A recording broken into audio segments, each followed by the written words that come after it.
Hey everyone, welcome to World of Travel, the podcast. It's our companion to our global docuseries where we dive into the past, present, and future of destinations through the lens of the people who shape them. Now on this podcast, we go deeper, talk to the voices, learn about the stories, and hear about the personal journeys of the people and places we highlight. And today's guest is the epitome of world traveler. I thought I was, but he is. He takes his massive YouTube following on a journey of living in a brand new country every single month. He shares the good, the bad, and the ugly with honesty, authenticity. Camden David, welcome to the show. Camden, what's going on? Hey, thank you. It's great to be here. Thanks for having me, guys.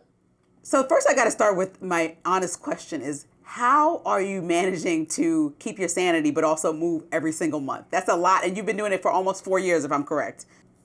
We just recently passed the 4-year mark. When I say we, my wife and I have been along for the ride the entire time. And it's funny, at this point, we kind of feel like our sanity is in check, continuing this lifestyle, going back to how we were living. I don't know how we'd adjust to that. So this is the new normal. It's easy. We're always learning, always moving, and just having a blast doing it. Camden, how often do you look at your suitcase and say, I'm throwing this away?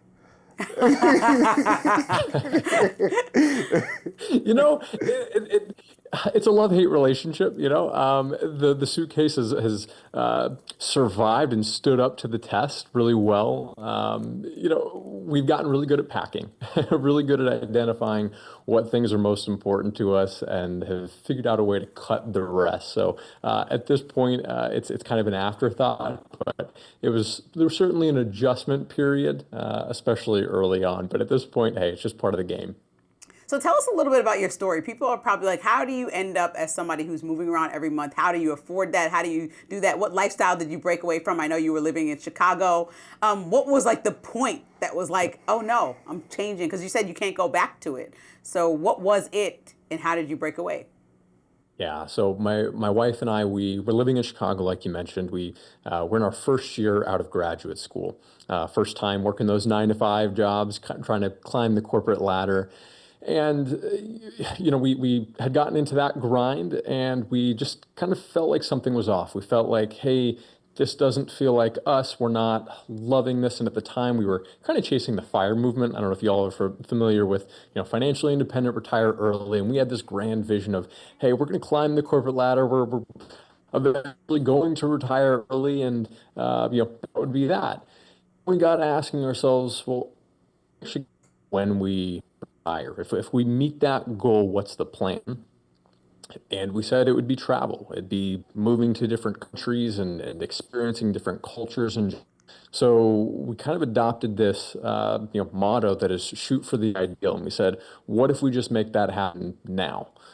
So we went for it. We saved up a little bit of money, and we both quit our jobs, and we just jumped. And we said, hey, we'll figure it out as we go.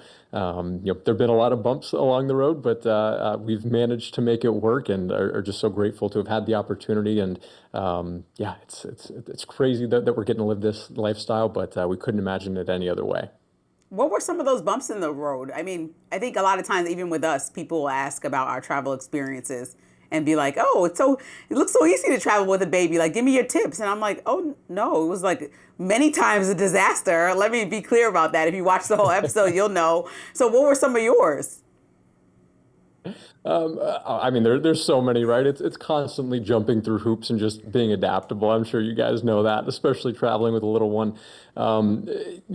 Money was probably the first big hurdle, right? When we quit, we probably were not realistic about how long we could survive with the money that we had left with. So first was trying to figure out, how do you make money while you're on the road and keep this thing going? Jumped through that hurdle and managed to make it work. And there's all kinds of things. Visas, are always an interesting, challenge. And a lot of the time they're easy, but, there are certainly missteps. One was my own fault. I always write about this travel tip of check national holiday calendars, because we were in Indonesia. Our visa was expiring there. We had this planned trip to Vietnam. Everything was set. And I applied for the visa just a little bit too late, didn't recognize there were national holidays, and that delayed our visa processing time. And we couldn't go to Vietnam. We had to leave Indonesia. And within about a span of 3 hours, we said, we have to leave this country. We don't know where we're going. who's going to accept us? And it was Malaysia. So we ended up flying to Malaysia that night, landing, and figuring all that out. So there's constant, road bumps like that, but it's all part of the fun, and it just gets easier as you go because you just know to expect it and kind of roll with the punches. Yep, that's how you have to be. You have to be nimble when you travel. That's one thing I learned. Lindsey talked about some of the moments that were rough. I want to hear about a moment that made it all worth it. Oh, truly, I know this is going to sound like a cop-out answer, but every day, I mean, truly every day is, that moment that is, oh my gosh, I just love what we're doing. We love our lifestyle. My wife and I's relationship is, better than ever. We get to spend more time than ever with family. We're constantly learning about, these different cultures and the food. I mean, I'm somebody who I'm a terrible cook, and having the opportunity to go out and explore, these different cultures, I really make food a focal point of my day. So I'm trying a new restaurant at least once a day, oftentimes more, and it's never lost on me. I'm always just again so privileged, so lucky to have this opportunity. It's hard to pinpoint down to just one thing. Like, we feel like we're just living a dream, to be honest. I'm curious from your perspective too. When you guys are out on the road, like, what are the standout moments to you guys at this point? Standout moment is just meeting people. And then people having that eureka moment, like we look at each other and we're like, yo, you all right? And then they looking at me like, you all right? And it's just, just sharing different experiences, different personalities, and then, just making friends. I've been saying everywhere we go, the real equity in our show is the relationships we're building around the world. And so I can call on these guys, FaceTime them, check on them.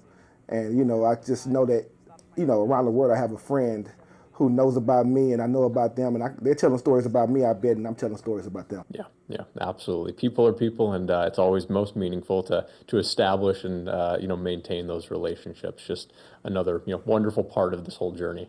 Yeah. I think sometimes also when you're traveling, people have, I guess, a little bit, since you lived in Chicago and we work and still live in the U.S., a little bit more of a relaxed sensibility about them when they're enjoying these moments. And so I find that I have had some of the best conversations with my family, my mom, with Kolyn, with our crew that comes with us sometimes when we travel for the show, World of Travel. It's kind of like we sit down and I get to know the crew on a different level because now it's midnight, we're a little tired, and we're like, look at this view. And then we just talk about, we can't believe that we got the show off the ground. And then we talk about so many other things. Or like my mom will just say what she's always wanted to do. It just makes people, to me, more relaxed. And those beautiful moments have been really cool. I'm looking forward to having them more with Kynsley. She's only 4 now, but she's slowly starting to bond and say things that really stay with me. Oh, I love that. That's, I imagine, just an incredible opportunity to, share that together and share that with her. And like you said, with all the loved ones, right? It's just such a unique opportunity, and, it's something that's really special. You've been to pretty much like every place that our show has been, but one place we want to focus on right now, because every month is hard to keep up with it. We don't got that production budget, but we want to talk about Nice because this episode is airing right after our episode about the south of France as a whole. We went to Cannes, France for a film festival, but we also went to Nice. So I wanted to hear about some of you give all the tips, hacks, about your trip. Tell us what your advice is for people going to Nice, because that was one of the locations that when I got there and arrived and we took a car via day trip, like a long trip there, a company that kind of drove us through the countryside, I was blown away upon arrival. I was like, oh, I could And we took the old school. Yeah, I could stay here. We drove an old school car on the coastline. It was just stunning. Beyonce's house, remember that? Yeah, everything about Nice was one of those places that stick in my mind permanently that I would love to go back as soon as possible. It's a special place. You nailed it. So much stands out about Nice. I think about some of those road bumps. For us, that was our first bed bug experience. So there was an Airbnb shift pretty early on in the experience, and that was the first time that we had gone through that.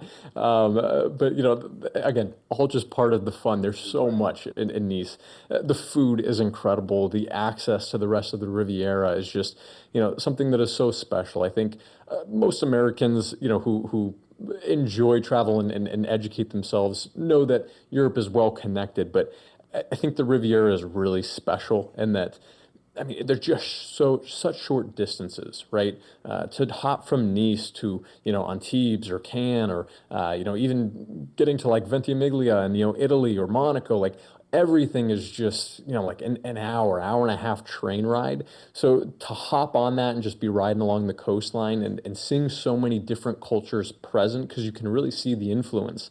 When you get to the side, where Menton is, and you can feel that Italian influence.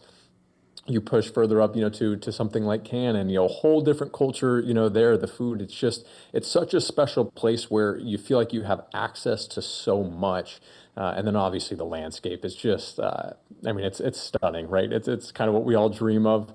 It's certainly one of my wife's favorites, and there's just no shortage of day trips either. I think, as for us, as one of those small villages, that is just outside of Nice, and that has always been a standout to us. Just such a special place with so much culture and just no shortage of things to do. Yeah, one thing I've noticed, I totally agree with you, is just you can go to so many different places like Saint-Tropez, Cannes, Nice, Monaco. In Nice, and you talked about like some of the cultures or the influences. In Nice, did you notice the Greek influence? Did you notice that?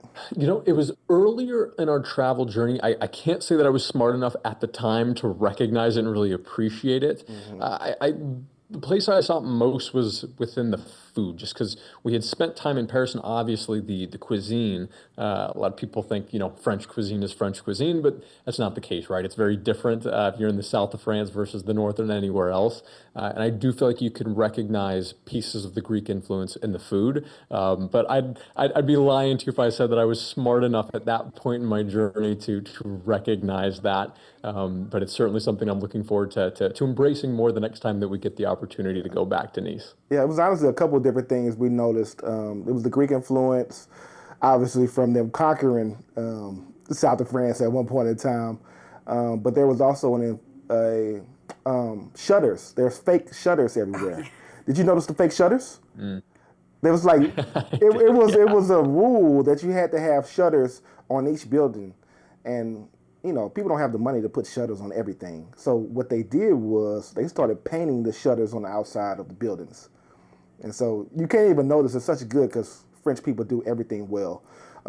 But they painted the shutters on these buildings. It's a great observation. It's fascinating, and one of the special parts about getting to spend such long periods of time in a place is you start picking up on those sorts of things and recognizing how schools are different, and everything, how a culture really just builds a lifestyle around their values, and it's fascinating to see all that play out. So glad that you guys got to observe that, and it sounds like you were maybe in well, what should I define it as, a higher intellectual state of mind when you were there. Let me tell you, to Camden, where I was at. I'm very much like you. That's just Kolyn. Like he literally, like we were in Iceland. This is our first trip ever. It was a disaster for me. I just had all the cold bundle up stuff so that I could take these Instagram pictures.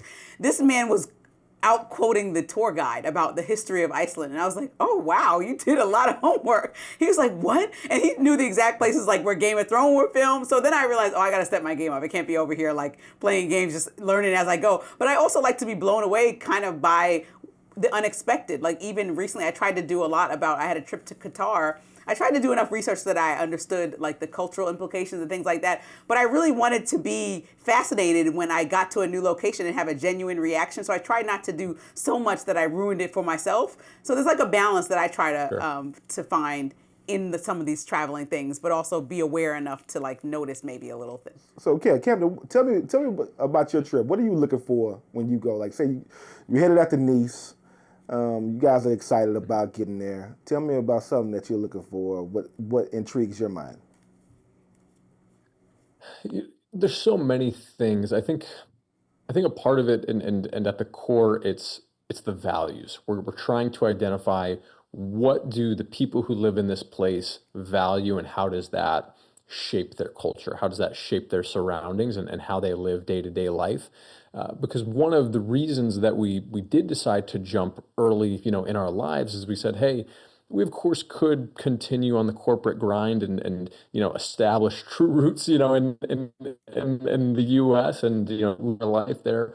But we said we just haven't been exposed to much abroad. So if we're going to make a meaningful decision that aligns with our values, we probably need to evaluate other places as well. So I'd be lying if I said there wasn't a certain element of trying to identify, hey, could we see ourselves living in this culture? Do we feel like there's a cultural alignment in terms of values? And I'd say we kind of take that similar approach where we don't always do a ton of research up front. We like things to be authentic. And not to say that doing research leads to inauthentic approaches, quite the opposite in a lot of cases, but I don't want my perspective to be skewed based on something that I've read on the internet ahead of time. Of course, I eventually get into all the research, but especially early in our trips, we're really going for the feel. What does it feel like? What do I feel like the values are? And as I learn more about the culture, as I spend more time there, now let's start adding some of those research elements to kind of paint that full picture and, include conversations with locals and, just try to create as meaningful and as educated as an approach and perspective as possible. Does that make sense? It does. It does. And that, that's something that, I'm just a history buff, right? And I get into some of the history of places, and it helps me understand why things are. And it gives me a greater understanding of where they're headed. And so I could talk to the locals about, why is this here? Like one thing I learned about South France, there's these trees. They're like a cylinder. I forget I don't know the name of the tree. I never did know the name, but I can recognize them when I see them. They're a cylinder tree. And the reason why these trees are in south of France is because the Greeks wanted people to know that we're here. And they planted these trees all over the south of France. And so I'm like, I love these trees. They're beautiful. What are they called? And then the tour guide goes into, telling me why these trees are here and what happened. And it's just, that type of stuff blows my mind. Then I go home and I read up on everything about these trees. And we need to find out exactly when they got here, why they planted them, and, where they really come from. So that's just my thing. I love it, right? Yeah. Absolutely. And I think that's the most beautiful part about travel, right? Is everybody's going to, have a different approach. Everybody's looking for something different and everybody gets thrill out of something different. So I love that for you. I love, the every approach, in between and my way, right? Like that's what's so special about it is you never know what you're going to attach yourself to and what's going to be that meaningful, moment for you. But I think it's all about just kind of following that curiosity and leaning into being you and discovering who you are rather than trying to fit in a box. And I think, I'm sure you guys, would agree. Traveling really teaches you a lot about yourself and probably a lot about your partner as well. I imagine it's been, eye-opening to travel with one another. And I imagine you learn a ton, compared to when you guys maybe didn't travel together. I don't know if you guys were ever not traveling, but it was kind of early on. Just a beautiful opportunity. One thing, early on, yeah. Yeah, one thing we're different, Lindsey, and now I'll ask you about you and your wife. But Lindsey likes to repack her bag every night, which I think is crazy. Because I want to see all my stuff. I want to see all my stuff. No, I kind of just I'm too organized for him. Like, I like to put it back. I don't want to make sure I don't leave. And it's too, I guess, thinking about the ending too much rather than being present. Because Kolyn, on the other hand, I think just like, whoop, whoop, whoop. Yeah. I'm going to collect it all at the end. And I just feel like I'm going to leave my favorite thing. So when I'm done wearing it, I just roll it up, put it back. And that must give you a little bit of anxiety. It doesn't give me anxiety at all. We're just different. I'm actually not thinking about it. I want to see what's all in my bag so I can make sure, what outfits I have, because I'm not thinking about, I feel like once you tuck stuff in, you forget what you have, and it's just, sure. It's just, we're different in that way. What's your wife's name? My wife's name is Sarah. Sarah. So how do you and Sarah differ? Oh, so many ways. We're more alike, than most, but food is one of the big ones. I'm a very adventurous eater. She's getting there, but food has not been her, place of it's not her preferred way of learning about a culture. So, I do go and eat many meals alone just because I enjoy it and I want to, be taking that adventurous, piece. Reading is huge for her. I love reading, but I'm so slow at it. I'm dyslexic, and it is just a different game where she is just an incredible reader. Like this year, I think she might reach 100 books this year. Wow. And whenever we go to a new place, she really tries to find books that paint a picture about a given place. So before we go to a Nice or before, any destination, she's reading from, local authors' perspectives or other, travelers who have visited a place. So she's got a whole different relationship and set of expectations going in based on the novel she reads, right? It's a completely different approach from me, but it's beautiful, and it's so meaningful for her. So yeah, there's so many different ways, but like I said, we are more alike than we are different in the vast majority of our travel approach ways at this point. So is there anything I can think of? I'm kind of like a ask for forgiveness type of person, which I know doesn't work in some other countries. Like in Qatar, I probably would be going to jail if I try to ask for forgiveness. And so I want to know, is there anything that you have, like a crazy story of an experience? And it doesn't have to revolve around asking for forgiveness. Like even for me in Paris, I lost my passport in the Louvre, ended up finding it, thank God. But I told that story with our guest who we discussed Paris with. Is there anything you can remember was so poignant with you or your wife or both of you guys that was like, this was wild and I'm happy that we're here to tell the story? Oh, I can't think of. I gave one of like my favorites away early on, which was like that visa mistake and ending up in Malaysia when we did not anticipate it, knew nothing about the culture, didn't have accommodation set up, no nothing, right? And it was fun to watch all that get pieced together so quickly and teach us that we could do it. But kind of like I mentioned earlier, there's so many hurdles. There are always mess ups. One of the things that always stands out, I guess, is just the relationships with people, the people that you talk to, and in the moment you're connecting on a human level, and then you take a step back, and the night is over, or you've moved to a new country, and you're thinking back and you're saying, "Wow, I really just did that. I really met this person who had a fascinating story, who were so different, but went and shared some experience with." One was very early on in our journey. We were in Croatia and we were at a laundromat. And we were doing the fun stuff of travel, right? Getting laundry done, the sexy stuff.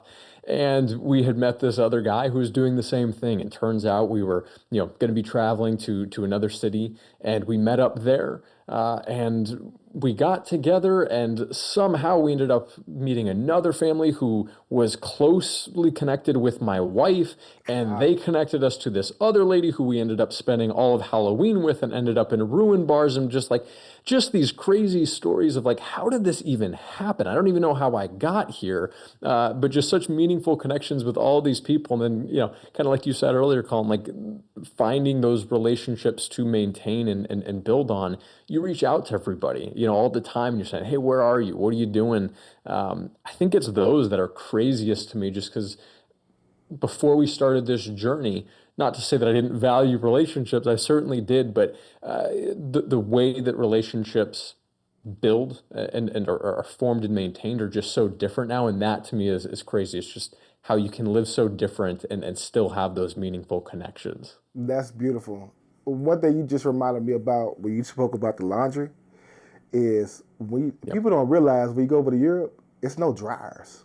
What's up with that? Why aren't they drying the clothes in Europe?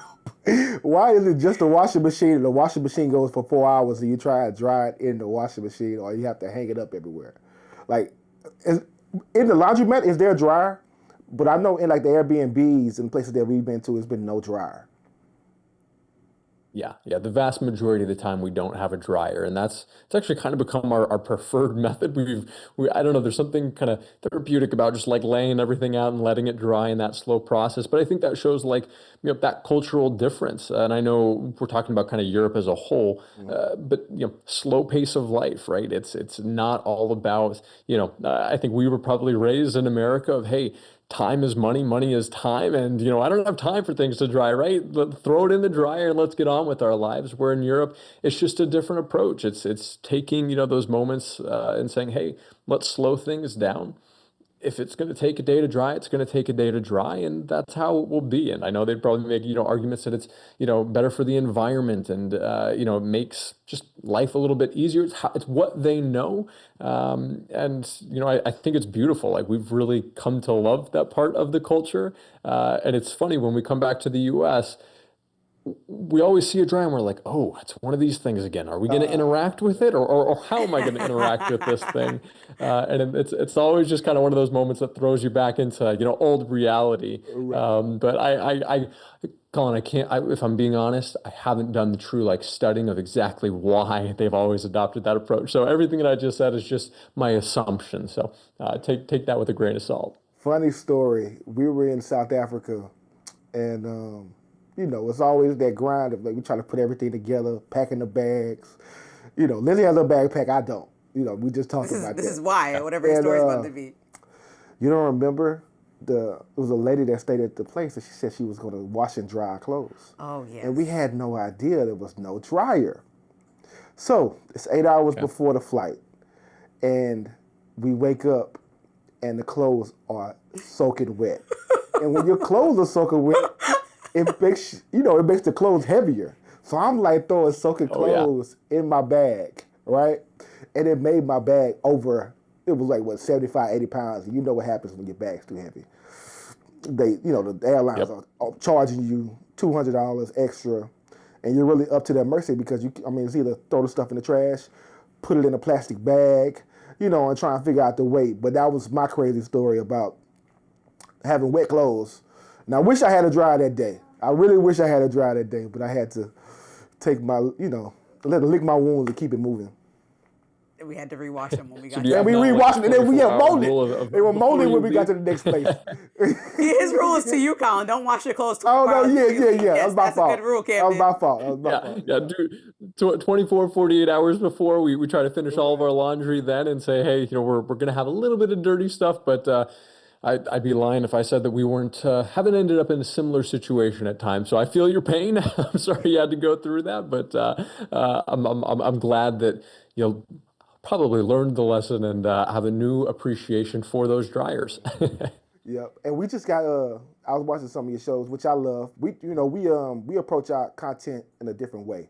I love the fact you give tips, hacks. Providing a service for folks. That's amazing. Also, you have on your website an actual breakdown of people always ask us for that. He breaks down. Here's my full what I did, right? Kind of people can follow your itinerary. Mm-hmm. And in our show, we kind of go through culture, history, different things like that with my influence and my touch on it because obviously I love history. But we just went to Cappadocia, tomato, who knows how to say it. But tell me about your experiences. I saw you did a hot air balloon, which I didn't, Lindsey did. But I want to hear about Cappadocia a little bit. Oh, beautiful place. Turkey is one of the places that we've gone back for a second time. We're just fascinated by the culture. So we've always based in Istanbul, but we did make it out to Cappadocia. And just a surreal place, right? The scenery is unlike anything I had really ever experienced. The people so kind. Obviously, a lot of tourism infrastructure, and the hot air balloons were such a fascinating experience for us. I'm sure, as you wake up early in the morning, you're like, what's going on? You gotta, set your alarm at 2:33 in the morning to get there and be ready for the experience. And just so rewarding, so magical, and so fun to see how the people make it all happen. I always like the behind the scenes kind of thing. I love the experiences as well, but I'm sure kind of like you guys putting together content, trying to be helpful for folks. I've developed a new appreciation for trying to figure out how are people actually pulling all this together and watching the logistics of the locals and what they do and how they prep for it was a fascinating experience. But it's one of those places that, again, within a country, it felt so different than Istanbul. And there was so much more than just the hot air balloons for us. Like we always say, one of our favorite activities anywhere was we did a horseback riding excursion. We're going through the canyons and going up to these, kind of like cave Chimney dwellings. Ferries. There was, a Chimney church, Ferries. within a cave, and we're riding on horseback, and neither my wife and I are confident horseback riders, but again, you're just doing it, right? And you got adorable little pups, following you around, and just it's just a special place. One of those spots where things slowed down, which again, very different than how things are in Istanbul. but yeah, just special. Again, so lucky to have the opportunity to go and experience all that. I'm curious for you guys with the hot air balloon. What was the most impressive or standout thing to you? Because I have one logistically, but I'm curious if you recognize it because I got a feeling that you might have given your eye for for detail at this point, Kolyn.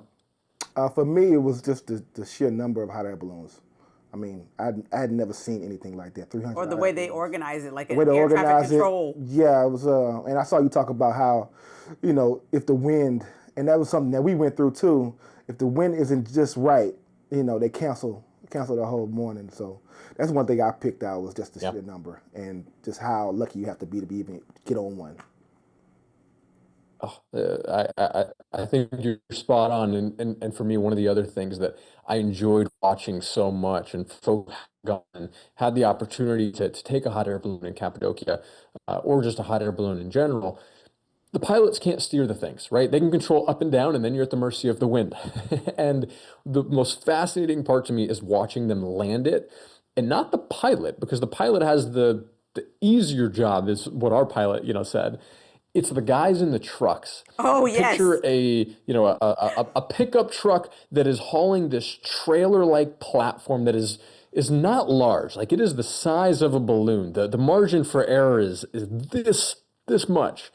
And again, you're at the mercy of the wind, so you're descending, you're saying, where are we going to land? And there's this truck, and they're on walkie-talkies, and they're yelling back and forth to one another, and they are driving this car to try to figure out where the balloon is going to come down.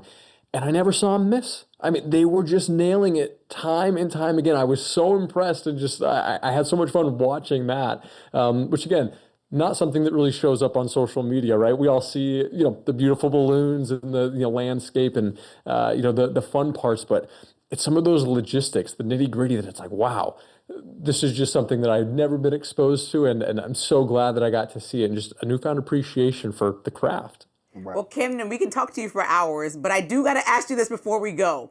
I know I'm spending my anxiety and trying to make you pick a place, but let's say 10 years from now, if you and your wife decide to settle down, where do you think it would be? Let's say 20 years from now, or is it just completely not on the radar? No, it's on the radar. It is. I'd be lying if I said it wasn't. One of the places where values-wise we feel like we align quite a bit is the Netherlands. It's a place it's a very educated population that really values education and books and a slow pace.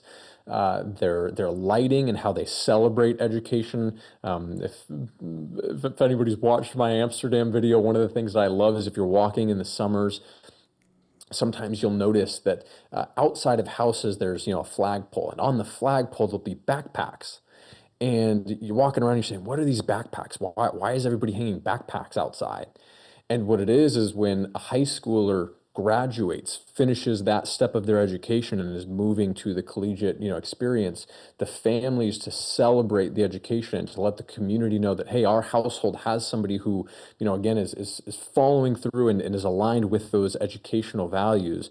They hang that backpack as a sign of respect and, congratulations to that student. And it's those small things like that we're just always surprised in positive ways of how the Netherlands aligns with us culturally and values wise. So I could definitely see that in our future. Gosh, there's so many wonderful places. I'm curious for you guys. I know you're maybe not planning on moving, abroad full time at some point, but do you guys have a favorite or a top 1, 2, 3? I could see myself living in South Africa, maybe Cape Town. Cape Town. I think we were on the same page with that one. So many things. Like Cape Town just has every landscape. It's like living in Miami, LA, and New York at the same time. There we go. Way easy to answer for us. Beautiful spots. We're hoping to get back there at the end of this year. Well, Camden David, thank you so much for your time. We'll be following along all your YouTube journeys to see where you go next and where you go for the rest of 2026 and beyond. Congratulations to you and your wife for all you guys have accomplished so far. And we look forward to following your journey for the rest of time. Thank you for taking the time with us. We really appreciate it.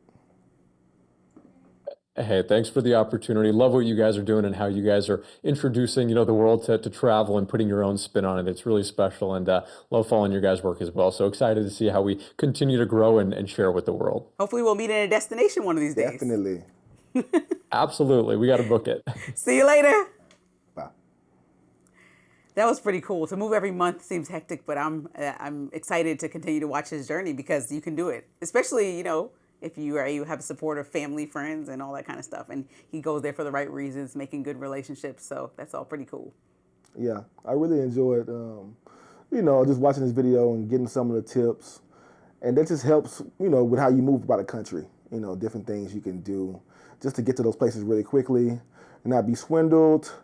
And we do watch a lot of YouTubers before we go places to get their perspective. That's how we even started our travel journey, watching this popular couple that travels. So Camden David is awesome. We thank you guys, the audience, for tuning into this episode of World of Travel, and we will see you guys again next time. We're looking forward to it. Stay with us to see where we're headed to next. See you later.